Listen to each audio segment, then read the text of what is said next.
दुनिया को जीतने वाले सिकंदर के सामने आते ही दुश्मन घुटनों के बल हो जाते थे। सियासत के सिकंदर नरेंद्र मोदी के सामने आते ही उनके दुश्मन भी पनाह मांगने लगते हैं। कुछ लोग तो परेशान हैं कि ऊपर वाले ने पता नहीं मोदी को किस मिट्टी से बनाया, जिन्हें हराने वाला लगता है पैदा ही नहीं हुआ।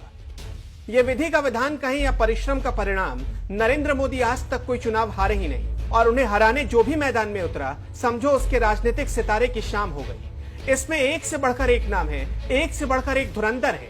कुछ तो बीजेपी के हैं और कुछ बीजेपी के बाहर वाले। इन्हीं में से एक नाम है शत्रुघ्न सिन्हा का। कभी बीजेपी में रहकर बड़े बड़े बोल बोलने वाले शत्रुघ्न सिन्हा को मोदी से पंगा लेना इतना भारी पड़ा कि जनता ने उन्हें खामोश कर दिया। खुद तो हारे ही, बीवी पूनम सिन्हा भी लखनऊ से हार गई। बीजेपी से टिकट नहीं मिला तो कांग्रेस अध्यक्ष राहुल गांधी की परिक्रमा में लगे रहे और जब कांग्रेस ने अपनाया तो जनता ने ठुकरा कर घर बिठा दिया। लाल कृष्ण आडवाणी। राजनीति में पीएम मोदी और लाल कृष्ण आडवाणी का रिश्ता भले ही गुरु शिष्य वाला रहा हो, लेकिन 2013 में पार्टी की राष्ट्रीय कार्यकारिणी की बैठक में नरेंद्र मोदी के पीएम उम्मीदवारी का विरोध करने वालों की आवाज उठी तो उसमें मुखर नाम था आडवाणी का। मोदी जिस आडवाणी के लिए सियासी बिसात पर जीत के मोहरे सजाया करते थे, वही आडवाणी जब भीतर मन से बगावत करने उतरे तो बीजेपी में किनारे लग गए। ना राज्यपाल का ही पद मिला, ना राष्ट्रपति का ही पद। केशुभाई पटेल। गुजरात की राजनीति में यह नाम गायब ही हो गया, क्योंकि गुजरात के इस लेहुआ पटेल नेता ने नरेंद्र मोदी को सत्ता और सियासत से बाहर करने की कसम खाई थी। 2001 में केशुभाई पटेल को ही हटाकर नरेंद्र मोदी गुजरात के सीएम बने थे। केशुभाई तब से नरेंद्र मोदी के खिलाफ संगठन में बगावत करने की कोशिश करते रहे और आखिरकार उनका ही राजनीतिक करियर डूब गया। संजय जोशी। दोस्ती से दुश्मनी का सफर तय करते ही संजय जोशी का करियर भी डूब ही गया। मोदी के दोस्त कहलाने वाले संजय जोशी को गुजरात संगठन का प्रभारी बनाया गया। बाद में आरएसएस के प्रचारक भी बने। माना जाता है कि केशुभाई पटेल का साथ देना संजय जोशी को भारी पड़ गया। मोदी से बगावत के चक्कर में करियर के हाशिए पर पहुंच गए। शंकर सिंह वाघेला। कभी गुजरात की राजनीति के उभरते हुए सितारा कहलाने वाले वाघेला ने जब संगठन में नरेंद्र मोदी को उभरता हुआ देखा तो बगावती रुख अख्तियार कर लिया। नतीजा ये हुआ कि बीजेपी से बाहर हो गए, फिर कांग्रेस में रहकर मोदी को घेरने में लगे रहे। एक दौर था जब कहा जाता था कि वाघेला ही नरेंद्र मोदी को कमर के नीचे मार सकते हैं। आज दौर बदल चुका है। प्रवीण तोगड़िया। मोदी से दुश्मनी करने के चक्कर में अपने सियासी सफर को अधर में पहुंचाने वालों में नाम डॉक्टर प्रवीण तोगड़िया का भी है। एक दौर था जब तोगड़िया मोदी के लिए प्रचार करते थे, लेकिन जब मोदी ने तोगड़िया का इरादा जान लिया तो उनसे दूरी बना ली। प्रवीण तोगड़िया इस बात से चिढ़ गए। वो चाहते थे कि मोदी उनकी जी हुजूरी करे। बात बिगड़ी और प्रवीण तोगड़िया बागी हो गए। नतीजा ये हुआ कि विश्व हिंदू परिषद के अध्यक्ष की कुर्सी गंवा दी। 2018 में तोगड़िया ने अपनी राजनीतिक पार्टी भी बनाई, लेकिन 2019 में मोदी की आंधी में उनकी पार्टी धूल की तरह उड़ गई। यशवंत सिन्हा। अटल सरकार में वित्त मंत्री थे। देश के जाने माने अर्थशास्त्री में गिने जाते हैं, लेकिन जैसे ही नरेंद्र मोदी को पीएम पद का दावेदार बनाया गया, वो तिलमिला उठे थे। 2014 से ही नरेंद्र मोदी के खिलाफ बोलना शुरू कर दिया, लेकिन उस हालत में भी बीजेपी ने उनके बेटे जयंत सिन्हा को पार्टी का टिकट दिया और मोदी मंत्रिमंडल में जगह दी। लेकिन फिर भी यशवंत सिन्हा बागी बोल बोलते रहे। आज बीजेपी में दूर दूर तक उनके नाम की कोई चर्चा करने वाला भी नहीं। नवजोत सिंह सिद्धू। जनता की ताली जब सियासी चाटे में बदलती है तो हालत नवजोत सिंह सिद्धू वाली हो जाती है। बात बात पर ताली ठोकने की आवाज लगाने वाले सिद्धू की हालत ऐसी हो गई कि बीजेपी के रहे नहीं, कांग्रेस के होकर भी बेगाने हैं। पंजाब के सीएम बनने की हसरत लेकर बीजेपी और नरेंद्र मोदी के खिलाफ गए। नतीजा दुविधा में कुर्सी भी गई और पार्टी भी। उदित राज।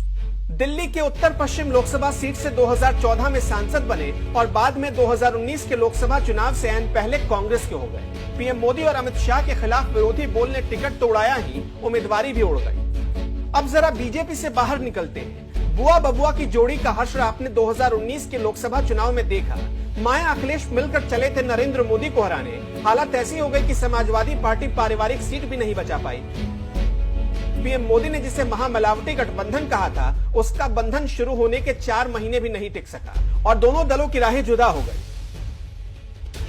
लालू यादव।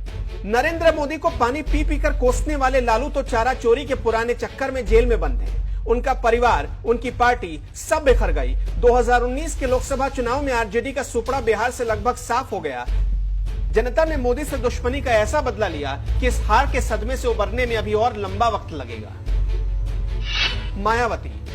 नरेंद्र मोदी के नाम में पता नहीं कौन सी मिर्ची है कि मायावती नाम सुनते ही बिदक जाती है। इसे दुश्मनी की वजह से पहले 2014 के लोकसभा चुनाव में उनका खाता नहीं खुला और फिर 2017 के उत्तर प्रदेश विधानसभा चुनाव में बुरी तरह पिटकर उनकी पार्टी सिर्फ 18 सीटों पर सिमट गई। 2019 में अखिलेश के साथ मिलकर मोदी को रोकने की हसरत भी चकनाचूर हो गई। राहुल गांधी। मोदी से दुश्मनी का मतलब क्या होता है, अगर ये बखूबी जानना है तो राहुल गांधी से पूछिए। इस दुश्मनी का दर्द तो उनके सीने के हर कोने में मौजूद है और यही दर्द जब हिलोरे मारता है तो अध्यक्ष पद से इस्तीफा देने की जिद शुरू हो जाती है। इसी दुश्मनी की वजह से 2019 के लोकसभा चुनाव में अमेठी जैसी परंपरागत सीट हाथ से चली गई। कांग्रेस खात्मे के कगार पर पहुंच गई और फिर से लोकसभा में विपक्षी दल लायक भी सीटें नहीं जुटा पाई। महबूबा मुफ्ती। कभी बुरहान वानी के लिए हमदर्दी, कभी अलगाववादियों के लिए हमदर्दी और कभी पत्थरबाजों से हमदर्दी। नरेंद्र मोदी से दुश्मनी के चक्कर में महबूबा मुफ्ती अंधी हो चली थी। जब भी आर्टिकल 370 पर चर्चा शुरू होती, महबूबा बिलबिला जाती थी। लेकिन इसे दुश्मनी में ऐसी लुटी पिटी कि अपनी अनंतनाग सीट भी नहीं बचा पाई। 2019 के चुनाव में उनका सांप्रदायिक और आतंक हमदर्द बयान भी उन्हें इस हार से बचा नहीं पाया। चंद्रबाबू नायडू। पीएम बनने की बहुत जल्दी में नजर आ रहे थे चंद्रबाबू नायडू। ख्वाहिश तो थी कि 2019 के नतीजे आए और बीजेपी विरोधी दल उन्हें अपना नेता मान ले, लेकिन बेचारे इस चक्कर में आंध्र प्रदेश की कुर्सी हाथ से धो बैठे।